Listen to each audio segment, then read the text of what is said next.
Hello and welcome to MtM Vegas. RIP Rêve. We found out this week that the theater at Wynn has been destroyed. The tank is just a mountain of concrete. You don't want to miss that. Plus, buffets all around town are coming back, and fireworks shows are going to light up the sky for several days this week. And Resorts World is now open. Mark and I both stayed in the hotels. We played in the casino, and we want to tell you all about it. We also launched our new MtM Vegas podcast this week where we do a deep dive into Resorts World Las Vegas. You can find the link in the description, but we talk about it plenty in this show as well. So we might as well get into it. If you like the show and the channel, don't forget to subscribe, smash the thumbs up button, and leave a comment. Let us know what you think about any of these topics. Let's hit it.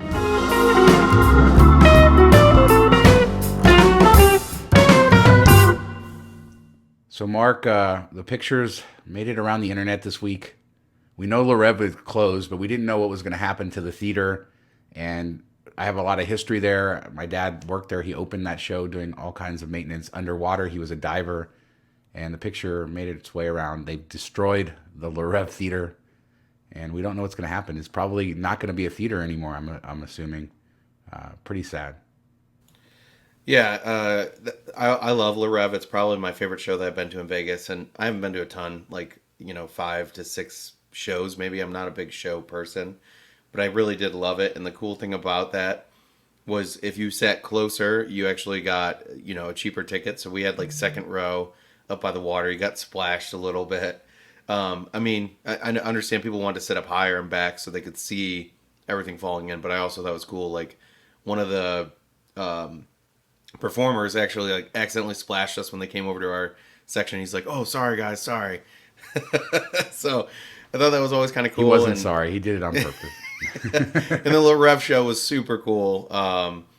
People dropping from 20 stories in the air into a pool and stuff. And you gave me a little background info of how they had breathing tanks and stuff underwater. So when they went down, they could do stuff. So, I know O is similar, but it was always a favorite of mine for sure. Yeah, if people wondered what it looked like underwater, the picture, I'll put it up on the screen, but yeah, it's sad to see. I showed it to my dad, and he was super, super sad. His friend had already told him that it was being destroyed. He has he has friends that are in the entertainment industry here still, and somebody had let him know that they had destroyed the theater. And then I was like, "Oh, I forgot to show you the picture," so I showed it to him, and he was super, super sad about it. And then you can see everything that was there underwater, and it was a cool job. Imagine being a diver at Wynn. Brand new show there, and it was an interesting job for him. That was his last job before he retired, so it definitely has a special place in his heart. And I agree with you. Great show, unique theater. There's speculation it could just be turned into a conference center, which I doubt's going to happen because they just built a new conference center there. But a nightclub maybe.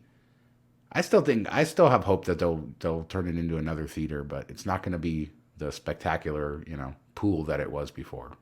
Pretty sad. Yeah, I do wonder. We've seen Crazy Girls, all that stuff, kind of go away. And with Vegas coming back, I wonder if they just started to really crunch the numbers and realize shows oftentimes aren't profitable or what's going on. Because it seems like we're going to have less shows coming back than even when things are back to full-blown normal. I feel like the shows aren't going to be there like they were before. So it'll be interesting to see if they focus more on, smaller shows like comedians and magicians and stuff like that, where the production isn't quite as high as having 100 cast members type of thing. So I don't know. That's a good point. Wynn has brought in some comedians this summer, some big names to their other theater there, the Encore Theater. So that could be their focus. That pool and everything had to be so expensive to maintain. So that means you have to sell so many tickets every night just to sort of cover the cost of not only the performers, but the equipment and everything else, water corroding away at everything. So I imagine it was a huge undertaking with that. And even if they replace it with a normal stage, probably would save them a lot of money there. And to your point, I think you're right. Las Vegas is going to be, figuring out where to cut costs wherever they can, and things that weren't profitable or were marginally profitable, maybe you're going to get rethought. The NHL All Star game is coming to Las Vegas in 2022. I have a video on the channel of the Vegas Golden Knights playoff experience at T-Mobile Arena. I've said it many times. It's one of the best places in all of the NHL to watch hockey. One of the best professional sports experiences I've ever had as a fan. And it's very popular in the NHL, and the All-Star Game's coming here. I know we're going to eventually get a Super Bowl coming, and all kinds of other events. It's just sort of part of Vegas's maturity as a sports city, I think. Yeah, I'm not a huge hockey fan, so but All Star games are always fun. I think of the All Star games, baseball is probably my favorite because they have the home run derby and all that type of stuff. So that's always cool. And we've had it in Detroit, we've had the Super Bowl here, and it brings a lot of people in, a lot of chaos, but it's also a lot of fun. You can see random pop up bars and like vacant storefronts. They'll just use it for the weekend and turn it into a bar and stuff. So it'll be a cool atmosphere. And I'm sure people will come from all over, even if they don't have a ticket. So it'll be exciting for sure. We have had an NBA All Star game here before, which did really well. And yeah, I think it's a perfect city to do that stuff. And especially considering the popularity of the Knights, the fact that the T-Mobile Arena is such a good venue now. And I expect we'll see more and more of that stuff over time. So good to see that. Also returning buffets. Bellagio's announced their buffets returning July 16th, but only for like brunch, breakfast and lunch. $40 Monday through Thursday, 46 Friday through Sunday. The cheap stuff. 7 a.m. to 3 p.m. Yeah, pretty much. And so they're doing that. Excalibur doing something very similar, 8 a.m. to 3 p.m. Thursday through Monday.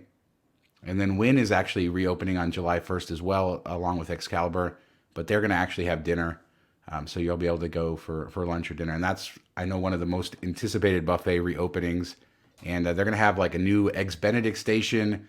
They've refreshed their entrance. They've done some other renovations. And they're going to be serving individual portions. So similar to Cosmo's Wicked Spoon Buffet. So, 3 more big buffets coming back. We know Circus Circus has had a lot of success.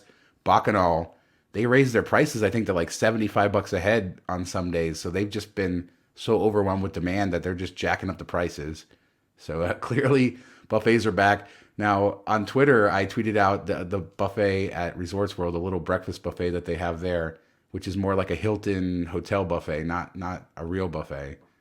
So it's good to see real buffets coming back to Las Vegas, even if Resorts World doesn't really have one. Yeah, and I'm hopeful that buffets take people out of other restaurants because we're going to talk about this later and probably more in depth in the podcast. But it's a struggle to find seating at restaurants, and especially at prime time.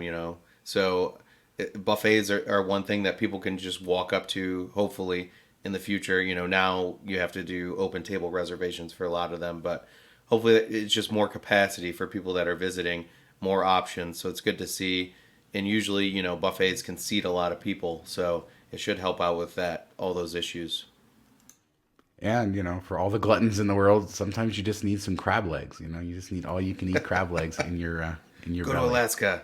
Yeah, it's probably better. But at least with Wynn opening for dinner, I think that's a really good one. Bellagio is a great buffet as well, historically.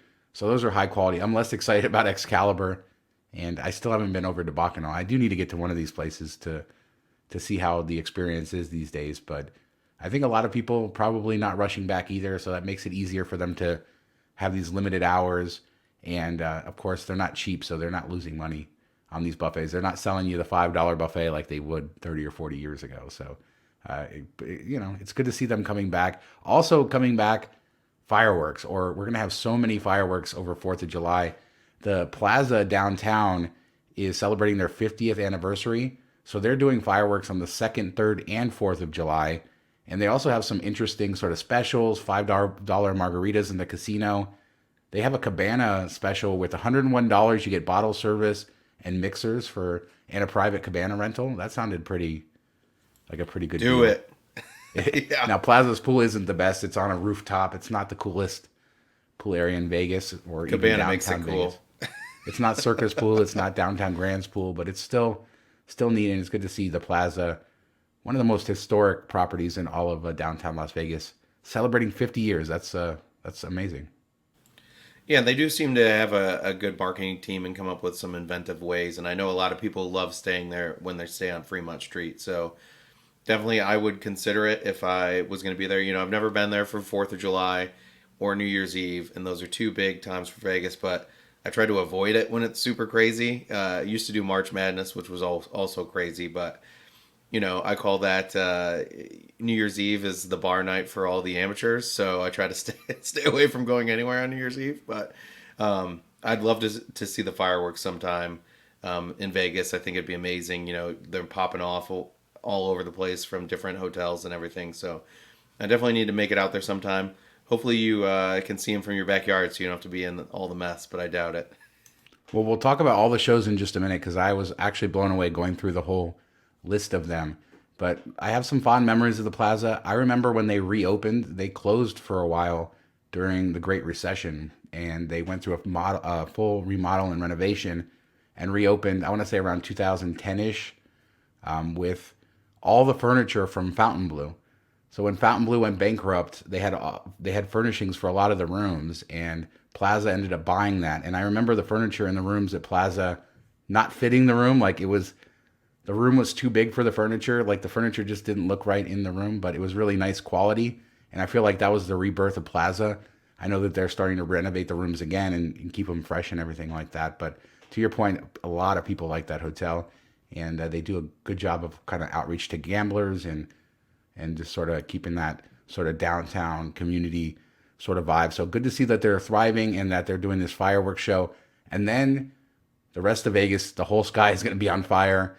To your point, normally we do New Year's Eve, we do all the fireworks from the hotels. Well, now as sort of a post-COVID, Vegas is back. They're doing it July 4th. And so here's what you're going to do. At 11 p.m. on July 4th, Aria, Caesars Palace, Planet Hollywood, Resorts World, the Strat, Treasure Island, and Venetian will have the main Las Vegas fireworks show. That's at 11 p.m. all over the Strip. Very similar to kind of the New Year's Eve shows. But then there's just a ton of other places that are doing it, like, of course, Plaza, Red Rock in Summerlin. We have shows up at like Floyd Lamb State Park in the Northwest. Wet and Wild, the water park's doing it. M Resort, Green Valley Ranch out at Lake Las Vegas. Cowabunga Bay Water Park, Gallery at Sunset Mall. All those places are having shows on July 4th. Some other places are having shows on the 1st. Other places on the 2nd. Other places like the Aviators are doing it the 2nd and the 3rd. Like the whole city is just going to be blowing up for a few days. Not to mention all the illegal fireworks, which people love to go buy Yeah. and and blow off. So Shoot off. oh, it's getting crazier here every year. Every year it gets crazier and crazier. And if you check out my Pahrump video, you can see I actually did a whole tour of a fireworks shop in Pahrump. So those fireworks are illegal there. There's also I remember that. That was huge. the Moapa reservation where you can get them. So within an hour's drive of Vegas, there's a few different places you can go to get these giant fireworks, and people love to spend money. I'm too cheap to do that. I'll watch them burn up all their money, and the sky is free, right? I can watch it. The one place that would be really cool to have fireworks that wasn't on the list, and we're going to talk about it in a minute, but Virgin, they sunk that pool, filled in the pool, and they have that green space. You could put blankets down, lay there, watch them. So that I think they kind of missed out there. I think that would have been a really unique experience that they could be like hotel guests only. You get a reserved space here, whatever, however they wanted to do it. But I think that could have been cool. Well, that would take money, and unfortunately, Virgin's not doing so well. So Can't even keep the lights on of their segue sign. us. Yeah, Virgin cannot keep the lights on. At least the Virgin lights. So we finally got to go there. Everybody who watches this show for a while knows Mark has been fairly negative on Virgin, and I've had more of a mixed thoughts, but I think that there's definitely a lot wrong there. And Mark finally got to visit Virgin. He was in town for Resorts World, which we're going to talk about in just a minute, and all of that. But we also got to check out Virgin. And the first thing we do is like we're walking through there, and they have this Virgin Hotels neon sign, and the Virgin part is just burned out or it's off. So it just says hotels, and I think that's sort of a sign of what we saw there, a place that's really, really struggling. Yeah, I mean, we left Resorts World that every night, no matter what time it was packed. And, grand opening, you kind of expect that. But even other places on the Strip were busy. And you go to Virgin, you walk around. I mean, the pool was busy. The Mexican restaurant, I forget the name of it. Do you remember? Casa Calavera. Yes, which was really good. Really good food. Actually worth a trip to go there just to eat there. So those two places were completely packed. Pool and the Mexican restaurant. Nothing else. Nowhere else were there people. You walk around the whole casino floor. All the tables were empty. There was like 4 people playing slots. The bar up front by the entryway, that's a really cool bar, had like 2 or 3 people on opening night that was completely packed. And we ended up going into the shag room, which had live music and stuff. And there ended up, we were the first ones to sit down, and then there ended up, people slowly coming in, and then maybe 10 people total, which is a shame because it's a really cool venue. They had a fun band playing, but it just the people aren't there. So, what are your overall thoughts since you've been such a hater on Virgin hotels? I still have that video that's hopefully coming up in the next week. I'm really behind on my stuff, but so I can show people the rooms and give them more of a nuanced view. But I mean, you're not exaggerating. The place was certainly empty. The casino was very dead. Like, there's just no energy or action or excitement in that casino at all. And sort of all the venues look a little bit different. Of course, you have the Hudson stores that look like you're just in an airport. Yeah, Even so weird. Brookstone. Yeah, Brookstone in a casino. Like, okay, did I just go to the airport? I know this is near the airport, and the Dunkin' Donuts even looks like an airport Dunkin' Donuts. So I thought that was kind of strange the way they had that set up. Like all the stores look just like an airport terminal that Hudson takes care of. It's almost like it's so dead that it's intriguing to me that I might want to go there. Because Vegas is so crazy and overcrowded now, and it's so hard to get food from anywhere that we walked right into Virgin, and you could have eaten at any of the restaurants and not had really a struggle at all. So maybe that's like a sneaky reason to go visit or to hang out there because service will actually be decent because you're not fighting 100 people for a seat. Overall, the casino, yeah, you pointed out the wood paneling in the ceilings, and then they used it on the columns, and it just looked really cheap, like IKEA, low end IKEA cheap wood paneling, which didn't make sense. And then they randomly threw some black ones up there, and it's just overall the entire casino is really dark, which you see like you go into Resorts World and the whole ceiling's very light, very bright, and you go into this one and the ceiling's much lower, and then it's all painted black. So I don't know what they were thinking with that. The front entrance area and where you check in and that bar and the shag room, that feels like Virgin, like the Virgin concept, what you expect from Virgin brand. Everything else just feels dark and cheap. So, yeah, and they ripped out, I mean, you can still walk through the coved bar area and you can still hear the echo, but they ripped out that bar. There wasn't a lot of bars throughout the casino, and only one of them had video poker, which is that's a huge draw in Vegas, video poker while you have a bartender there. So it just didn't make a lot of sense to me. I probably wouldn't spend any time gambling there. I would potentially stay there because the rates are cheap and you can get good food, no booze there as well. So you have good food options and there's not huge waits. So it's something to consider for that reason alone, I think. For people who don't know, we are launching this week the MtM Vegas podcast, and this is MtM Vegas sort of news.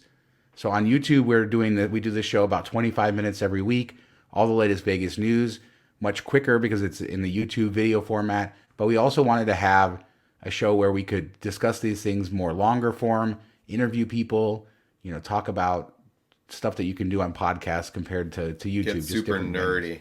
things. Yeah. Super nerdy about the Vegas stuff and get deep dive, which, we kind of we give you the overview of topics, but we don't go in depth and I'm looking forward to doing that because, some people always assume we're, too harsh or too nice because we're not able to go into more detail. So it would be good for us to give our perspective why we think that way because we basically just give you our thoughts, but we don't get to give you our thinking behind them. So I'm looking forward to doing that for sure. John, we're doing it for you, buddy. Yeah, exactly. Finally, he's been waiting so long. So that's going to bring us to our Resorts World coverage on this show. We're going to talk for the next few minutes about Resorts World. We both stayed there. We both spent a lot of time in the building. And then on this week's podcast, on the first episode, we're going to go even deeper into it and kind of get nerdy and tell you really how we feel so we can really kind of flesh this out and talk about different aspects, what's good, what's bad, how it fits in with the Vegas scene, and kind of all that stuff that if you really love Vegas, you want to know at this point, not having experienced it for yourself. I feel like we both have mixed feelings, very nuanced feelings, and very good feelings. I mean, about this place, not, some of the praise that they've gotten from certain influencers who may or may not be paid to promote them. And haven't even been to the property. Yeah. I mean, there were people that were getting clues from my stuff because I was just exploring, right? And then there's people who didn't even know certain things existed until I found them or other people found them. So watch carefully when you're getting coverage of this stuff. But let's talk about it. So Resorts World technically had a soft opening on June 24th, but it really didn't because they announced this months ago, said that this was going to be their opening. And then as it got closer, they said, oh no, it's a soft opening because they knew they wouldn't be ready. So I'm not giving them credit on that. It wasn't a soft opening. This was their opening. They are trying to say July 4th will be their soft opening, whatever. But what are your sort of first impressions of Resorts World when you went there? Kind of your top level thoughts on it. Yeah, I think the casino and all the main areas, very high end, very well done. It's beautiful. Like you walk in, it's gorgeous. I met up with some buddies there that, always stay in the Sky Suites at Aria or they're staying at Cosmo, and they all loved the casino areas. Absolutely gorgeous. The ceiling's stunning. I wish it was a little bit taller. I like really tall casinos. It makes you feel, more open. You ruined that for me, by the way. You had to say that, and Did then you all of a notice? sudden I was Did noticing. you notice it after? Yeah. Well, I mean, yeah, it's not that it's not tall. It's also the machines are much taller now too. And so yeah, I noticed what you were saying for sure.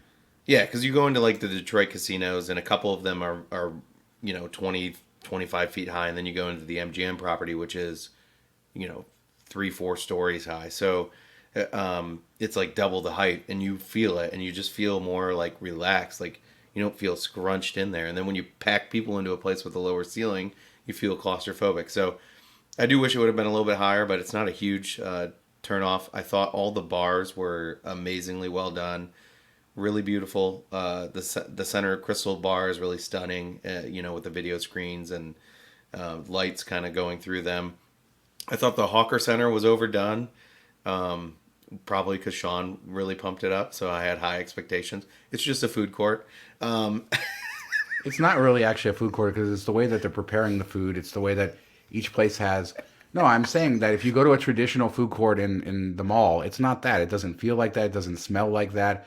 The food isn't on presentation like that. It feels and so like that's that. what they're trying to do. I mean, a Hawker Center is a food court, so I mean there are No, similarities. I know, but I was thinking like food hall, type of thing where it's more like it was in like you go into this separate area. I didn't think it just be spread out along the side of the casino. And people had some issues with the ordering system, so hopefully they get that figured out. The pool was a nice area. I enjoyed that. I like that they have lots of smaller pools kind of separated. I know people that like to actually swim probably won't like that, having a large pool, but I like it because if one pool's crowded, you can go to a different one. There's lots of options. The VIP pool looked really cool. The bar area surrounding was nice. I was the first one to get Grubhub delivery out to the pool ever, and I ordered it just thinking nobody's probably ever done this, and like 8 people came out to deliver my sandwich. So I'm like, hey, was I the first one? They said yes, so I got kind of excited about that. Took a picture, which we shared on Twitter. But yeah, that system's still kind of a work in progress as well. But overall, just the property as a whole, I thought was really well done. Any of the main areas are like perfection. Yeah, it's tough on this show because we have so much to say, and I'm excited for the podcast because there's just so much to talk about with this stuff. And there's a full tour on the channel here, though. So if you want to see what it looks like, a full edited, produced piece, 30-minute piece to show you all around as much as I could. There's a few places in the property I didn't show, but it shows you basically all of Resorts World Las Vegas. So check that out on the channel. And you did it at the butt crack of dawn, so there's not a billion people in Yeah. the way of everything. Exactly. I went really early so that I got there so that you could actually see what it looks like. It does not look like that normally. It is a very, very crowded place right now. But I wanted people to see that. And then I'll have a video in the next few days of the rooms at Conrad and Hilton and some other parts of the property I discovered through staying there. So we'll have another video as well. But all of the stuff that we're talking about, you guys want to see, you can see right here on the YouTube channel in that tour, and I highly recommend it. Yeah, I really like it. I think the Hawker Center actually works really well. I like the fact that it's actually adjacent to the casino floor. The one thing that's really noticeable about Resorts World is they built it as this big open property. The casino flows into the mall, flows into the different venues, and that's a little different than some of the other properties. I like that, although it makes it very loud. So you get a really good energy there, but it kind of can be a little tiring after a while if you're there. And you'll even notice in my video that I shot at 5 a.m., the music is blasting and it's pumping at 5 a.m. There's nobody there, but that sort of makes it a little bit difficult. So that was sort of a bit of an issue. But overall, really like the casino. I love the way that they laid everything out. I love the fact that the hotels have their own lobbies. And let's talk about the hotels. You say you were a little disappointed because you thought the Conrad was going to be a little bit Yeah, nicer. thought it was going to be a Conrad. Well, it is a Conrad, but No, basically you can think of the Hilton and the Conrad as two separate towers in the same hotel, right? With two different kind of room categories. yeah, That's the way I would yep, show it. They're not significantly different. In fact, even the layout of the rooms is very similar. They share some common like furniture. So that's sort of what I would think when you go to like Harrah's, right? They have 40 different categories of rooms. Well, at this hotel, they really don't have that. Hilton just has the standard rooms and a one bedroom suite. Conrad has standard rooms and a one bedroom suite. And so they're not selling 50 different categories. So it's comparable in that way. But to your point, the Conrad definitely not as nice as some of the Conrads around the world. yeah. I would say, well, before we get into that, you were talking about loud, and if you want to like sit down and chat or whatever. Each hotel, the Conrad and Crockford's, has a lobby bar, so that's a good alternative if you want to just have more of a like sit down and have a discussion, or before you go out type of drinks. Especially Crockford's, it's really understated luxury. Really nice little bar. Service was great there. Even when we were sitting on the couches and stuff, service was amazing. So probably some of the best service we got in anywhere on the property, and it wasn't overly crowded. Crockford's, the lobby is kind of difficult to find. So if you walk through to the Conrad and you get to that lobby, just ask somebody, and they'll kind of open a door for you. Or you can go through the high limit area to get there. But definitely worth checking out and having a drink for sure. As far as the hotels, I think the Conrad was probably a low end Conrad compared to the rest in that portfolio, and I thought the Hilton was a high end, upper end Hilton brand hotel. So, if it's you do feel the space difference when you walk into Hilton and then you go, which we did. Like I went to a buddy's room at Hilton that Shawn filmed, and then walked up to my room at Conrad right after, and you kind of notice the space difference. So if you want extra space, especially if you have two beds, Conrad's probably worth a little bit of an upgrade fee. Otherwise, Hilton is actually, I like the color scheme and the design a little bit better.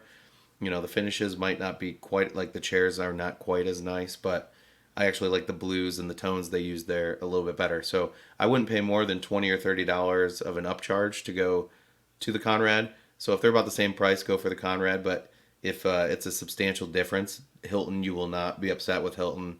I think you'll actually enjoy it a lot. It's a pretty decent hotel room, in for a fair price at a new place, I think. Yeah, I was fighting hard for the Conrad for in its honor with you and everybody else saying that the Hilton was better. And I mean, I kept saying for me the difference in space in the room makes a huge difference. But admittedly, not a big difference overall as far as what's in the room. And they both just have a shower, no tubs, for those of you who love that. Which I'm But surprised Conrad didn't put a tub just to, justify having a higher fee. They probably could have gone to like $50 premium per room every time, and a lot of people would have paid it just for a tub. So I'm kind of surprised about that. yeah, and at 550 square feet, the rooms at the Conrad would have been big enough for that, but they just aren't set up in that way. But certainly, like rooms at Bellagio that used to have tubs are about that same size. They took the tubs out. Rooms at Wynn Tower are about the same size. They have, of course, have separate tub and shower. But it kind of goes for what they're going for. These really aren't high-end luxury hotels, and maybe that's a little different than people thought. Of course, Crockford should be that. So we'll see, but we'll talk more about this in the podcast. So if you want to check it out, search just MTM Vegas in any podcast app. We're gonna go like as long as we need to cover everything we want to talk about this stuff. We also have the video on the channel, and then the video with the hotel reviews will be coming out in the next few days. So you'll be able to get the stuff on YouTube as well. But we do hope you'll join us for the podcast for some nerdy discussion about this. I did want to hit before we go on the cashless gaming. It seems like such a complicated process. Yeah, it doesn't. I mean, isn't the promise of cashless gaming to make it more simple? And there's like Yeah, Vital Vegas, nobody I knew think, what was posted going a on. video of. I was going to try to do a video of like how to do the cashless gaming, how to set up everything, and it was so complicated that I just gave up on trying to document it. And I just feel like people should just go there and ask an employee to help them, and then that'll They might that'll not even help. know though. They might not even. Well, no, they figured it out. I mean, when you tried it the day before I did, by the time I did Yeah. it, the employees knew it was very convoluted, but they all kind of knew what they were doing. and for both me and my wife. The one thing I'll say is that I had pre-registered her for getting rewards in their app. And that actually was a bad idea because when we got there, she couldn't go to the kiosks. She had to go to the cage. And then at the cage, they had like manual paperwork they had to fill out, like seriously, pen and pens. Yeah. And Oh, like everything at the kiosk for me, I wasn't pre-registered. It was all wow. digital and stuff. So they have a lot to work out there. I did want to say though, that we don't know how long this is going to last. It's not something they're advertising, but if you fund your account with $1,000, they will give you a $150 bonus. You can fund that with a credit card. The first time you do that, they'll waive the 2.9% fee. And Well, you and they I don't. both did this. Yeah, they don't technically waive it. They still Yeah, charge you, but then they yeah, add that money into your account. Use a Discover or Mastercard to avoid, a cash advance. Those aren't supposed to charge as a cash advance too. So focus on those two types of cards if you do it, because if you do Visa and you get hit with a 3% cash advance fee or whatever it is, and then interest, it kind of eats into your $150. yeah. But it did work for us. It worked for me and Jasmine. It worked for you. We were able to fund it. I think it was like a $29.10 fee, which to your point, they put into our account right away along with the Yeah, $150. And you I don't just even have wasn't to able to play. use it at the table. Yeah, and then you can catch. So we tried to use this at Jasmine's at a slot machine, and I couldn't get the money to transfer to the machine. Although I think it was in the wrong account because when you sign Yeah, up, there's two I accounts, and don't. you have to transfer from one to the other. It's I don't very, get why they very did that. Yeah, complicated. like it's a Play Plus account, and then it's like Yeah, a gambling account. I don't know why there's two. It doesn't make much of a sense to me. And even at the cashier cage, when I just went and cashed it out, because you can just turn around and go and take your money out. You don't have to actually gamble it to get the 150. So I went there and I went to if you go to the Crockford's High Limit Lounge, there's a small cashier there. So if there's a long line, that's your trick. Sneak in there to do your cash out stuff. You don't have to actually gamble there, and that's the same at any casino. If there's a high limit area, usually they have a small cashier cage that you'll avoid lines for. But they didn't know. They had to have a manager come out. I had to wait 5 minutes for a manager to come over and kind of train them on it. And that's something we'll talk about in the podcast. There wasn't a lot of training for their employees at the place, so I felt a little bad for them, but they finally figured it out. But yeah, it's very strange. You think it would just be, hey, it's loaded, it's in my account. Here's a QR code, scan it, boom. How much money do you want? But that's not at all the way it works. yeah. And for now, I'd be sticking to cash and doing it. But get your $150 bonus. We'll talk more about it in the podcast. But basically, as of now, $1,000. No matter how, you don't even have to fund it with a credit card. Obviously, you can get credit card rewards if you can avoid the cash advance fee. So you might want to do that. But you can also link it to your bank account and other stuff and fund it that way. And again, they waive the fee or they refund you for the fee on the first time you do it, the $150. Lots of people have been doing it. So enjoy. And it was nice. Thanks for the free $300 Resorts World. Kind of covered my stay and all that stuff. And I appreciate it.